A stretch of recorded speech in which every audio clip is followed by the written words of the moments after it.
안녕하세요. 커피앤톡입니다. 오늘도 와주셔서 감사드리고요. 바로 사연 읽어보겠습니다. 안녕하세요. 인생을 살다 보면 정말 많은 일들을 겪는 것 같아요. 저는 얼마 전에 정말 우연 같은 행운이 있어서 이렇게 사연을 보내게 되었어요. 다들 나이를 먹을수록 내 옆을 지켜주는 고향 친구나 동창들이 떠오르지 않나요? 저는 요즘같이 추운 계절이 오면 옆을 지켜주는 사람이 있는 사람들이 부러워져요. 제게는 고향 친구나 동창이라는 존재가 없거든요. 그래서 더욱 가족의 애착을 가지고 지냈던 건지도 모르겠어요. 제가 동창이나 고향 친구가 없는 데에는 다 이유가 있습니다. 제 성격이 모나서 친구를 못 사귀었다거나 그런 것은 아니에요. 우리 가족은 어렸을 때부터 아버지의 직장 때문에 자주 이사를 다녀야 했거든요. 그래서 덩달아 숱하게 전학을 다니곤 했죠. 그러다가 나중에는 해외로 나가서 살게 되기도 했고요. 다른 사람들은 제 어릴 적 이야기를 들으면 다들 부럽다고 하더군요. 저도 그들이 말하는 이유를 알고 있어요. 우리 집은 아주 부유하게 살진 않았어도 모자라게 살지도 않았으니까요. 해외에 나가서도 잘 나가는 아버지 덕분에 좋은 환경에서 지낼 수 있었죠. 하지만 말하지 않아도 아실 거예요. 돈만이 모든 것을 해결해 주진 않는다는 것을요. 자아가 제대로 형성되기도 전에 잦은 이사를 했기 때문에 저와 동생은 쉽게 친구를 사귈 수가 없었거든요. 친구를 만들어서 관계를 형성하기도 전에 떠나야만 했으니까요. 특히나 적극적이고 활발한 성격도 아니었던 전 이런 유목민 같은 생활은 정말 힘들었어요. 나에게는 눈만 뜨면 낯선 세상이 기다리고 있었으니까요. 더욱이 외국으로 나가서는 더 적응을 하기 어려웠죠. 한국에서도 어려운데 인종차별이 있는 외국에서는 오죽했겠어요? 그래서 외국에서는 다락방에 틀어박혀서 유일한 취미였던 모형 만들기나 하곤 했죠. 저라고 외롭게만 지내고 싶지는 않았어요. 친구들과 잘 지내보려고 노력도 했죠. 하지만 친구들이 내 옆을 지킨다고 해도 제 외로움은 쉽게 사라지지 않았어요. 왜냐하면 어머니가 옆에 없었거든요. 이혼은 아니었어요. 단순한 사고였죠. 갑작스럽게 엄마가 사라졌다는 것은 어렸던 저와 저보다 6살이나 더 어렸던 동생에게는 굉장히 힘들 일이었어요. 특히나 6살 어린 동생은 엄마의 부재를 더 크게 느꼈죠. 그래서 이모들이 집에 왔다가 가는 날이면 동생은 이모들 다리에 매달려서 못 가게 잡았어요. 서럽게 울면서 말이죠. 이모, 우리 집에 더 있다가 가면 안 돼? 이모가 없으면 머리 예쁘게 묶어줄 사람 아무도 없단 말이야. 오빠나 아빠가 머리 묶으면 학교에서 친구들이 막 놀려. 삐딱하고 이상하다고. 이모가 있으면 애들이 나 안 놀린단 말이야. 그러니까 이모, 우리 집에서 지내면서 같이 살자. 응? 이모, 가지 말고 우리랑 같이 살아요. 어렸을 때는 동생이 왜 저런 사소한 일로 이모를 귀찮게 구나 싶었어요. 그래도 동생 때문에 이러지도 저러지도 못하는 이모를 보고 동생을 다독여야 했죠. 바보야, 너 놀리는 애들이 이상한 거야. 그리고 이모는 집에 가야 해.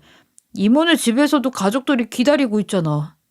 그러니까 이모 힘들게 하지 말고 이리 와서 같이 인사하자. 내가 다음에 이모 오면 머리 묶는 법 잘 배워놓을게. 동생의 투정은 항상 거기서 끝나지 않았어요. 싫어. 이모 가지 마. 난 이모가 좋아. 너 말고 이모가 더 좋단 말이야. 오빠는 남자잖아. 세상에 남자 엄마가 어디 있어? 나도 엄마 가지고 싶어. 그러니까 이모가 내 엄마 해주라. 내 엄마 해달란 말이야. 마당이 있고 넓으며 여유로운 환경은 어렸던 우리에게는 아무 소용이 없었어요. 어린 동생과 나의 곁에는 우리 남매를 돌봐줄 따뜻한 엄마의 손길이 필요했으니까요. 이모나 아버지는 이런 동생의 모습을 보며 난처한 기색을 표했지만 어린 우리에게는 남들과 달리 엄마가 없다는 사실을 그대로 받아들이기는 힘들 일이었어요. 그렇지만 저는 동생보다 오빠이고 맞이라는 생각에 힘들어도 동생을 잘 보살펴야겠다는 생각밖에 할 수 없었죠. 혼자 사는 아버지를 돕기 위해 찾아주는 이모들을 볼 때마다 이런 일들이 일어나니 아버지도 우리에게 엄마라는 존재가 필요하다는 것을 점점 느끼기 시작했던 것 같아요. 사실 아버지가 결혼하지 않은 이유는 있었어요. 아버지는 어머니를 정말로 많이 사랑하셨어요. 그래서 더욱 우리 남매에게 모자란 것 없이 열심히 일하셨던 거고요. 당시 주변에서 아버지에게 재혼하라는 말을 무척 많이 했다고 해요. 그러나 사람들에게 재혼이라는 말만 들어도 불쾌한 행색을 하며 자리를 피하는 아버지셨죠. 하지만 아버지도 한 가정의 아빠였습니다. 힘들게 집에 들어와서 우리가 잘 자고 있는지 동생과 제가 있는 방에 들어온 아버지는 항상 동생의 잠꼬대를 듣곤 했어요. 동생은 잠꼬대로도 엄마만 찾곤 했었거든요. 그런 여동생의 모습을 보고는 마음을 바꾸신 것 같았죠. 그렇게 얼마 뒤 우리는 한 모녀를 만나게 되었어요. 모녀는 서로를 꼭 닮아 있었죠. 아버지는 웃으면서 모녀를 우리에게 소개했어요. 이제 너희 어머니가 되어주실 분이다. 여기 있는 숙녀분은 내 두 번째 여동생이 되어줄 아이야. 자, 얘들아, 어머니에게 인사해야지. 어렸던 동생은 언니의 엄마라는 존재가 동시에 생겼다는 생각에 좋아서 그 둘에게서 떨어질 생각을 못하더군요. 와, 나도 이제 엄마랑 언니 있다. 아빠 고마워요. 나도 이제 엄마 없다는 소리 더 이상 친구들한테 안 들어도 돼. 나도 이제 엄마 있어. 게다가 언니까지 생겼다. 신나서 방방 뛰면서 소리치는 동생을 눈앞에 두고 저는 그리 기분이 좋진 않았어요. 저는 동생과 달리 엄마를 아직도 생생하게 기억하고 있었으니까요. 절대 마음을 열고 싶지 않았죠. 그리고 아버지가 데리고 온 여자를 절대 엄마라고 부르고 싶지 않았어요. 그래서 속으로 절대로 엄마라고 부르지 않을 거야 다짐하며 새엄마에게 눈인사만 하고 방으로 들어갔어요. 그렇게 그 여자와 대면대면하게 지낸 지 한 달이 넘어갈 무렵이었어요. 그날도 방에서 편하게 모형 조립을 하고 있었는데 갑자기 문을 두드리면서 새로 우리 집에 들어온 여동생이 들어오는 거예요. 그러고는 내 방에서 책을 읽고 싶다며 읽어도 되겠냐는 말을 떨떠름한 기분이 들었지만 냉정하게 싫다고 말하진 못했죠. 새 여동생은 고맙다고 웃으면서 들어오더니 앉아서 책을 읽기 시작했고요. 얌전히 책을 읽고 있기에 저도 제가 할 일에 다시 몰두하기 시작했어요. 얌전히 책을 읽고 있기에 저도 제가 할 일에 다시 몰두하기 시작했어요. 새 여동생이 책을 읽은 지 얼마 지나지 않아서 입을 열었죠. 오빠, 우리 엄마 너무 미워하지 말아줘. 엄마라고 쉽게 결정해서 아저씨, 아니, 새아빠랑 만나게 된 건 아니라고 했어. 우리 아빠도 갑자기 돌아가셨거든? 그런데 항상 힘들어하던 엄마가 나한테 그랬어. 우리 옆에 다른 아빠가 생긴다고 해서 하늘에 있는 아빠가 섭섭하거나 없어지지 않는다고. 하늘에서 쭉 우리 둘을 보고 있을 거라고. 만약에 아빠가 없어지게 되는 일이 생기면 그건 우리가 아빠를 잊어버렸을 때라고. 그러니까 우리가 끝까지 마음에 두고 잊어버리지 않으면 아빠는 계속 그 자리에 있을 거라고. 오빠도 우리랑 같은 마음일 거 알아. 그러니까 오빠도 우리처럼 하자. 그리고 엄마랑 나 미워하지 말고 함께 재미있게 지내자. 지금 생각하면 나보다 어린 여자애한테 그런 말을 들었다는 게 부끄러웠어요. 새 여동생은 저보다 훨씬 의젓한 모습으로 저를 설득하기 위해 제 방으로 들어왔던 거죠. 그런 동생의 모습에 저의 다쳤던 마음도 조금씩 틈을 보이기 시작했어요. 어머니가 사라진 빈자리를 이제야 받아들일 수 있었죠. 그리고 새로이 맞이한 가족이라는 온기를 느낄 수 있었고요. 동생이 제 방에 찾아왔다 간 지 3일이 지나던 날이었을 거예요. 저는 학교를 가기 위해 집을 나가면서 말했죠. 새 여동생의 손을 잡고 말이에요. 아빠, 그리고 아줌마, 학교 다녀오겠습니다. 그때 새어머니가 우시는 모습은 어른이 된 지금도 눈앞에 아른아른합니다. 제가 처음으로 새엄마의 존재를 받아들인 지 5년이라는 시간이 지났고 제 입에서 나오는 새엄마의 호칭은 아줌마에서 새엄마로, 새엄마에서 엄마로 변해갔어요. 정말 대단한 건 뭔지 아세요? 새어머니는 우리에게 절대 호칭을 강요하지 않았어요. 의례 재혼을 하면 자신을 엄마나 아빠라고 부르라 시키는 사람들이 많잖아요. 그런데 새어머니는 나와 여동생에게 절대 호칭을 강요하지 않았어요. 오히려 우리의 마음이 충분히 받아들일 마음이 되었을 때 편하게 불러달라고 했죠. 그게 너무나 감사했어요. 만약 호칭을 강요했다면 전 아직도 절대 새어머니의 존재를 받아들이지 못했을 것 같거든요. 또 새어머니에게 감사한 일이 있어요. 바로 우리 친어머니의 기일을 챙겨준 것이죠. 보통 재혼하면 서로의 친가족에 대한 부분을 꺼려하는 사람들도 있다고 하더라고요.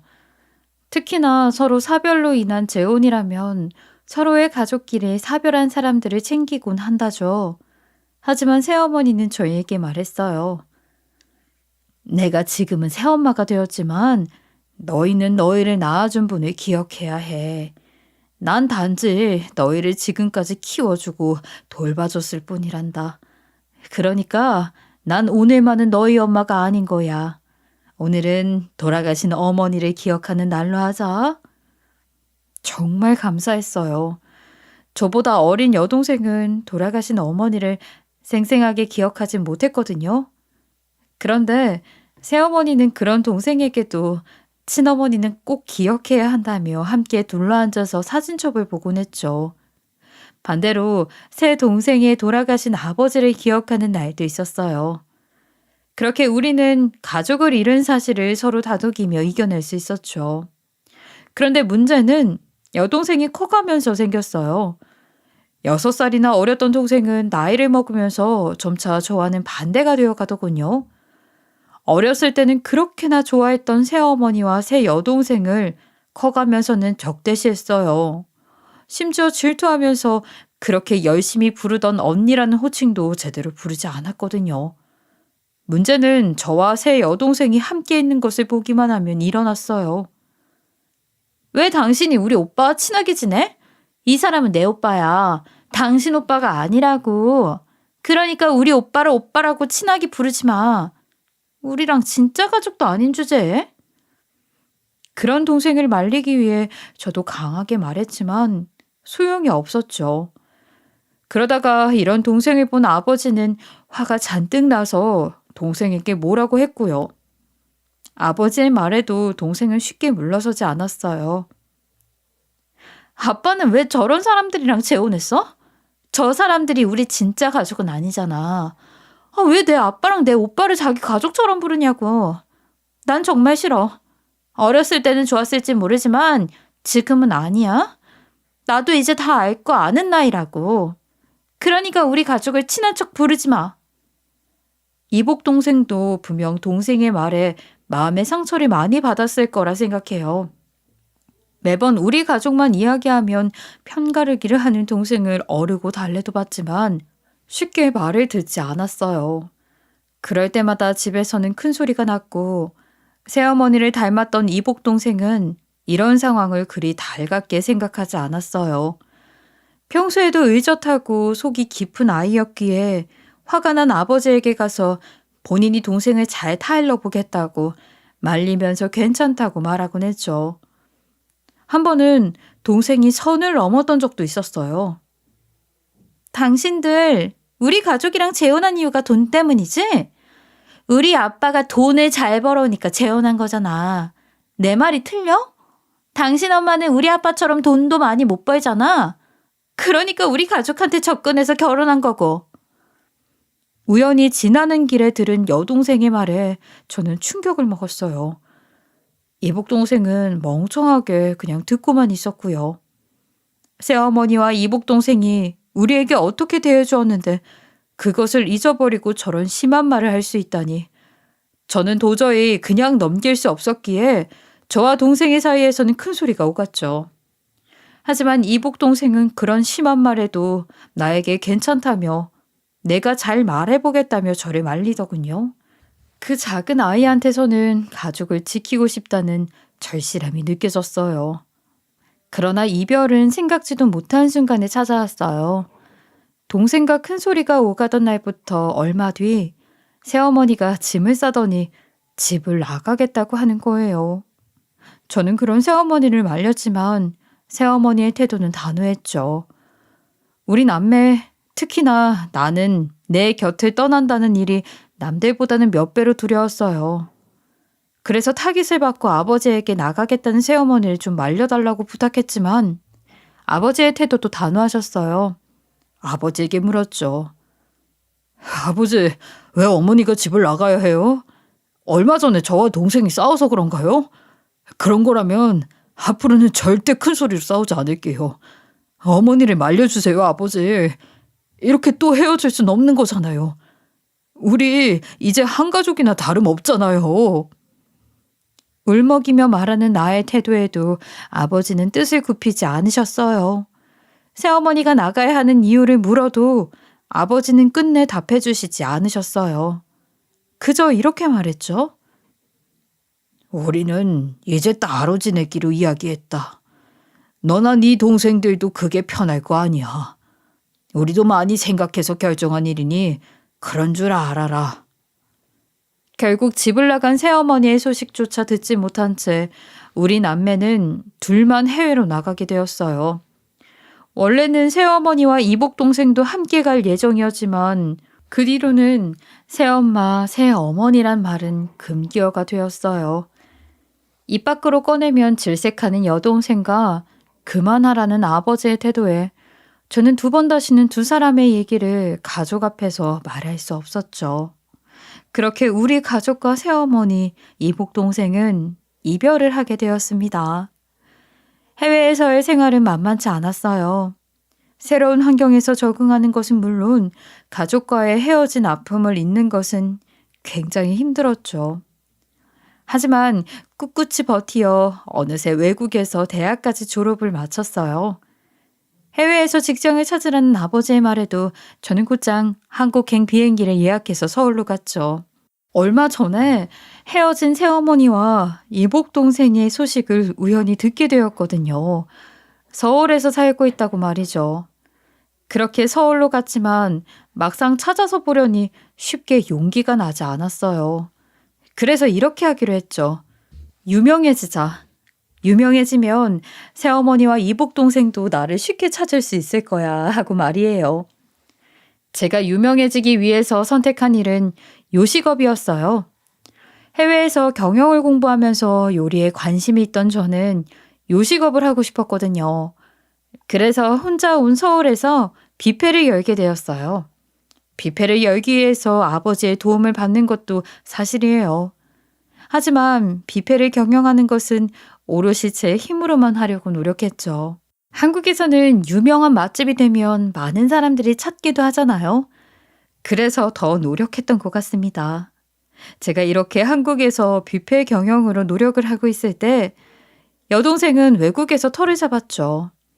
여동생도 이전에 자신이 왜 그렇게 모질게 굴었는지 모르겠다면서 반성하고는 있었지만 굳이 새어머니나 이복동생을 볼 생각은 없었던 것 같아요.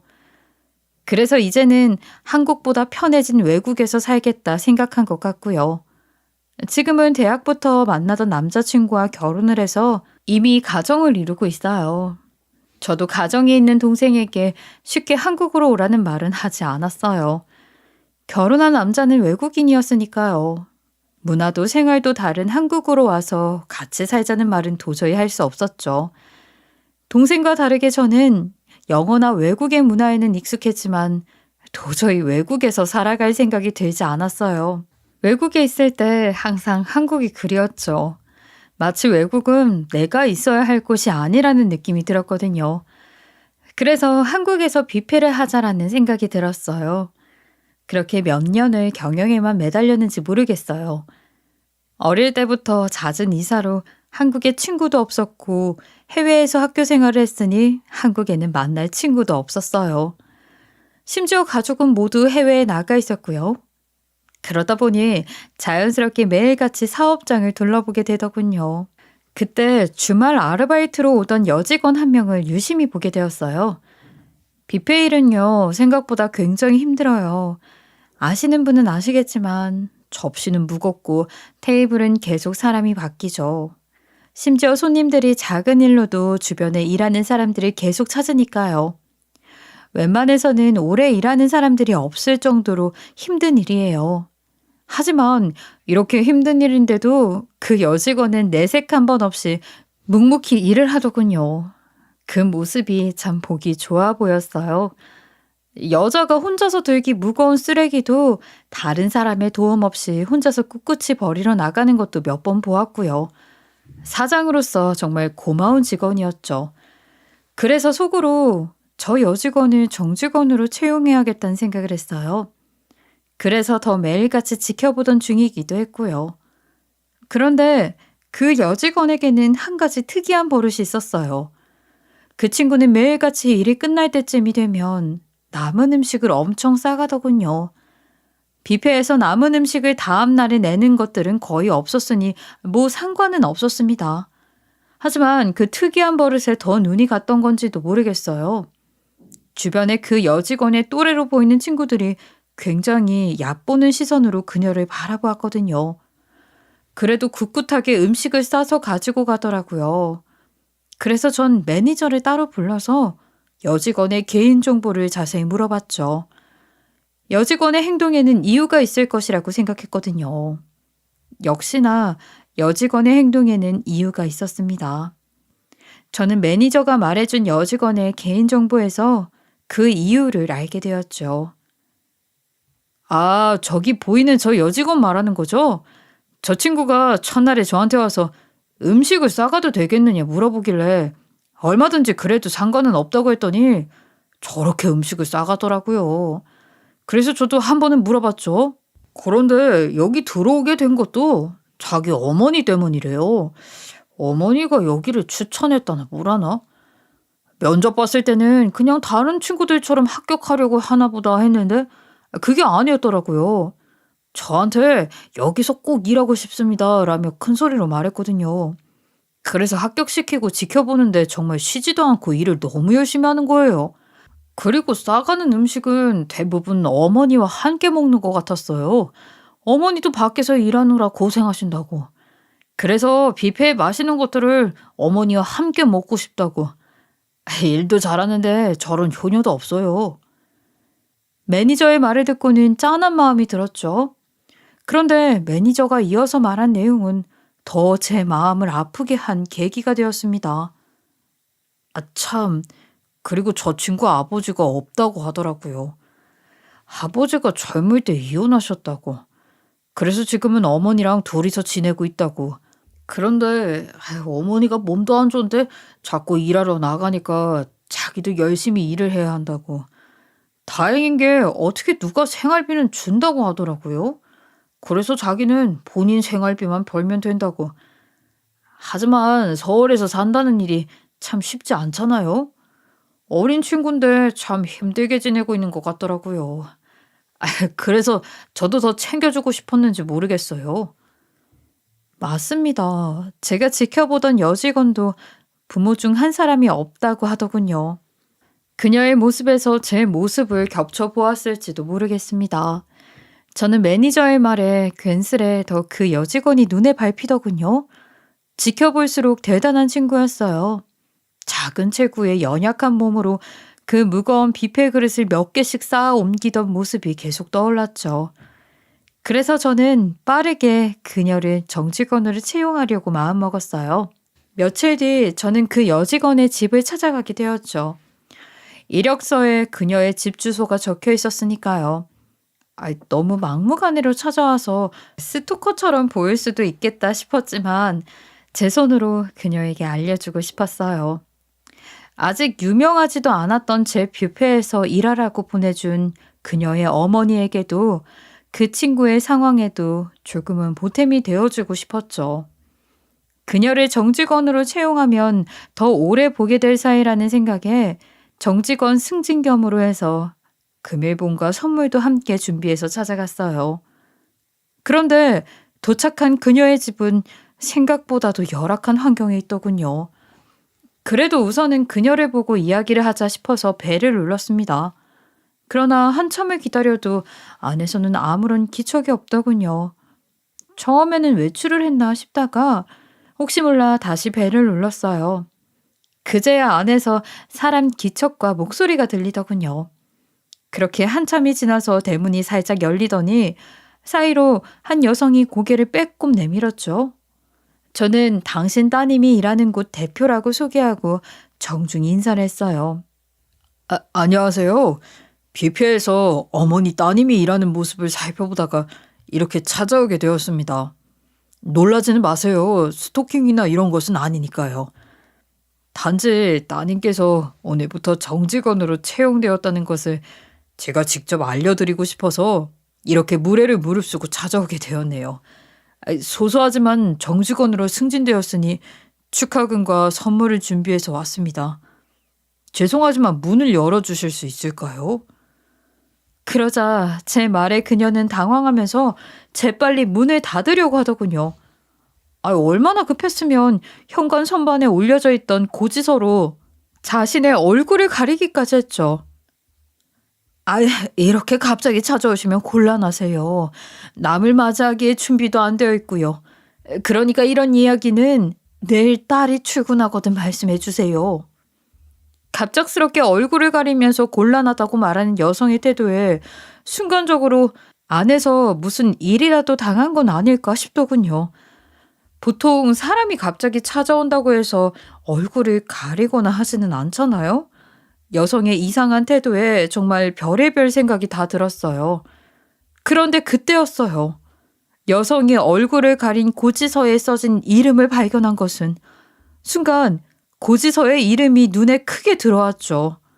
전 고지서로 얼굴을 가린 그녀의 손목을 잡아 끌면서 그녀의 얼굴을 보려고 했어요. 내가 생각한 것이 맞는지 확인하고 싶었죠.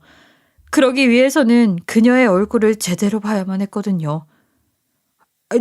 너 설마 내가 생각한 내 동생이 맞니? 그렇습니다. 그녀가 얼굴을 가린 고지서에 적혀있던 이름은 유일하게 행복했던 시간을 함께 보낸 내 이복 동생의 이름이 있었기 때문이었어요. 이복 동생의 얼굴을 본 순간 저는 눈물이 났죠. 너 왜 내 가게엔 딸을 보냈으면서 나를 찾아오지 않았어? 왜 나를 찾지 않았냐고. 아니다. 내가 한국에 들어와서 너와 어머니를 먼저 찾았어야 했는데 내가 미안해. 이 오빠가 너와 어머니를 그리워만 했지 나서서 찾아갈 용기가 없었어. 참 겁쟁이지. 뭐가 무섭다고 찾지도 않고 이렇게 지내고 있었다. 그저 뷔페로 성공하면 너랑 어머니가 나를 찾아올 거라고 굳게 믿고 있었어, 바보같이. 미련한 곰탱이 같은 오빠도 오빠라고 이렇게 먼저 다가주었는데도 몰라보고. 그리고 참 동생도 이제는 어머니랑 너를 더 이상 미워하지 않아. 그러니까 다음엔 함께 만나자. 우리 가족 한 번이라도 같이 만나봐야지. 대성통곡을 하는 와중에도 이복 동생의 가벼운 옷차림이 걱정되어서 급하게 안으로 들어가자고 했네요. 이복 동생은 처음에는 저를 보고 난색을 표하더니 이내 웃으며 저를 달래주었어요. 그렇게 울음을 그치고 다시 제대로 동생을 마주하니 얼마나 기뻤는지 모르겠어요. 알고 보니 새어머니가 짐을 싸서 나가던 날은 병에 걸려 병원에 입원하게 된 날이었다고 해요. 오빠랑 동생에게 미안한 짓을 한 것 같아.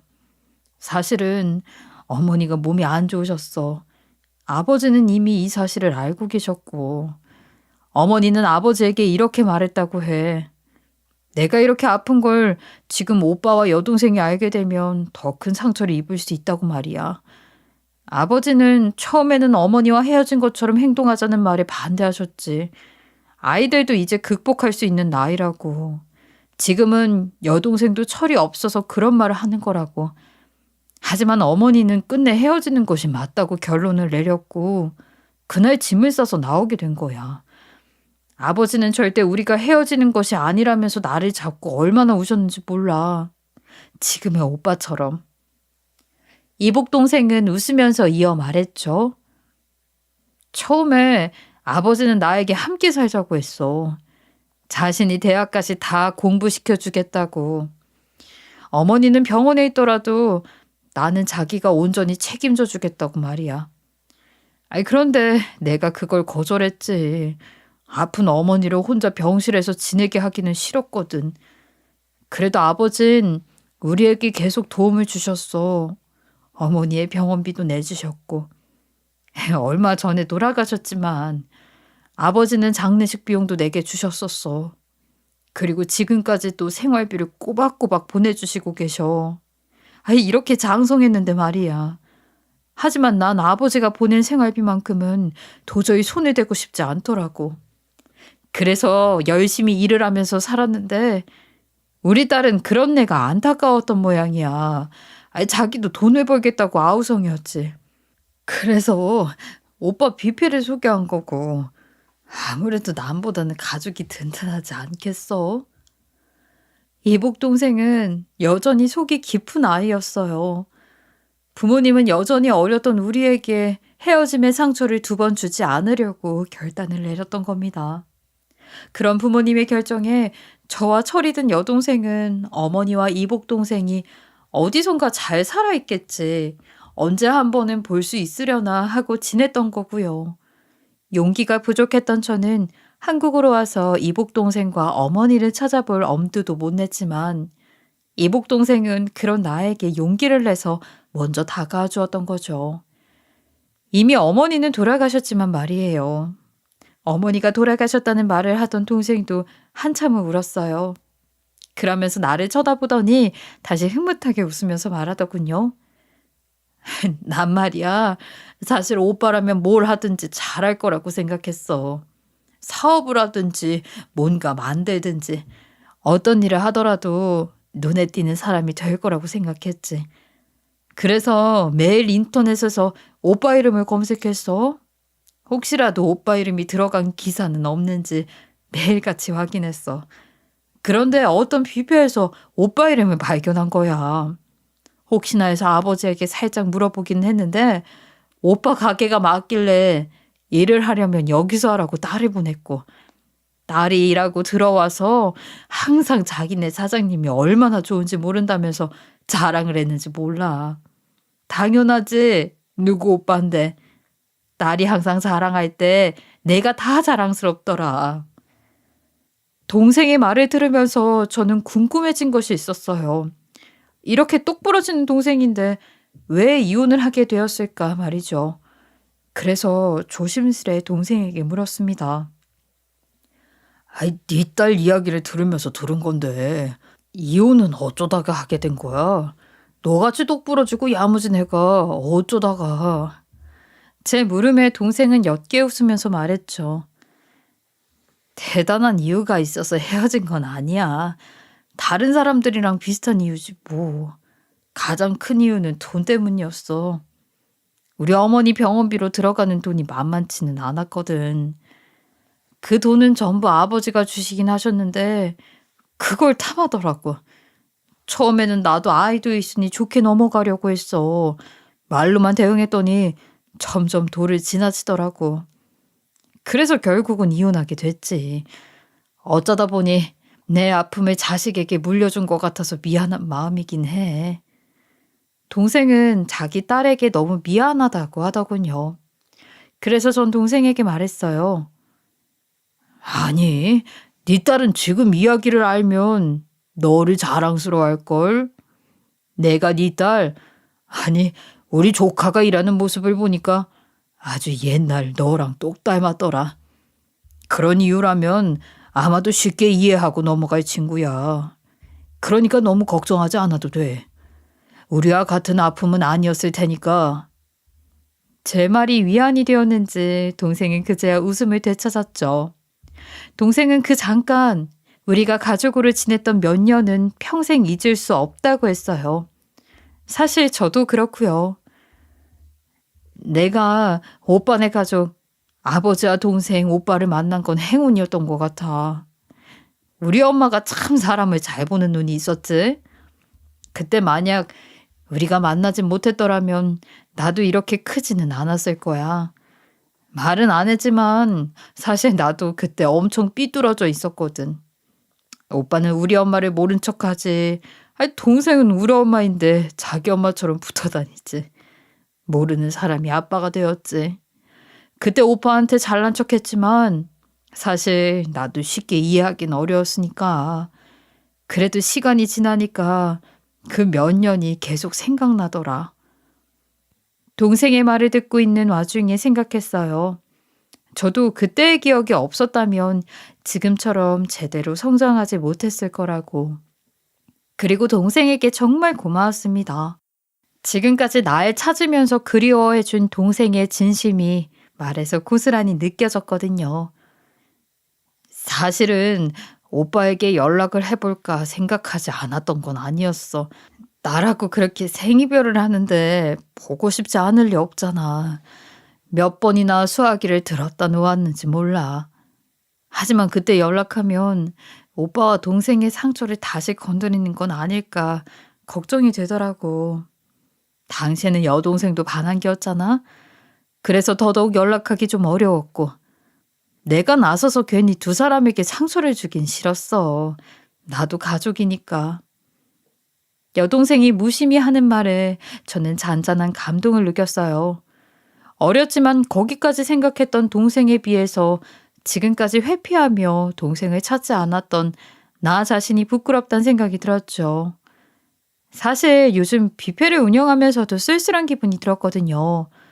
경영하느라 결혼도 아직이고 주변에는 날 기억해주는 사람이 아무도 없다는 느낌이 들었으니까요.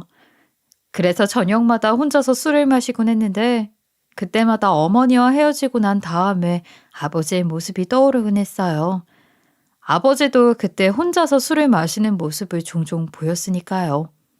그런데 오늘 여동생을 다시 만나게 되니 저녁마다 느꼈던 외로움이 싹 가시는 기분이 들었습니다. 마치 예전에 사랑으로 가득했던 그 시절이 떠오르는 것 같았어요. 제 마음이 가족이라는 따뜻함으로 젖어 들어가는 것만 같았죠. 그래서 여동생에게 말했어요. 난 말이야, 처음에는 어머니의 존재를 받아들이기 싫었어. 돌아가신 어머니의 자리를 뺏어간다고 느꼈거든. 그러다 어머니의 사랑을 느꼈을 때 세상이 따뜻해지는 기분이 들었어. 만약 그때 너랑 어머니를 만나지 않았으면 지금의 나도 없었을지도 몰라. 사랑이라는 단어의 의미도 정의도 모르는 사람으로 자랐겠지? 하지만 지금의 나는 사랑이라는 게 어떤 건지 잘 알고 있어. 그리고 가족이라는 말도 말이야.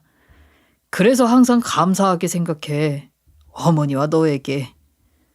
전 동생과 어머니에게 감사하다는 말을 꼭 하고 싶었어요. 지금은 하늘로 가신 어머니에게도 언젠가는 찾아가서 꼭 전하고 싶었죠. 이런 제 말을 들은 동생은 정말 기쁘다는 표정으로 눈물을 흘렸어요. 저도 그런 동생을 껴안으며 이제부터라도 동생에게 좋은 오빠가 되어주겠다 다짐했죠.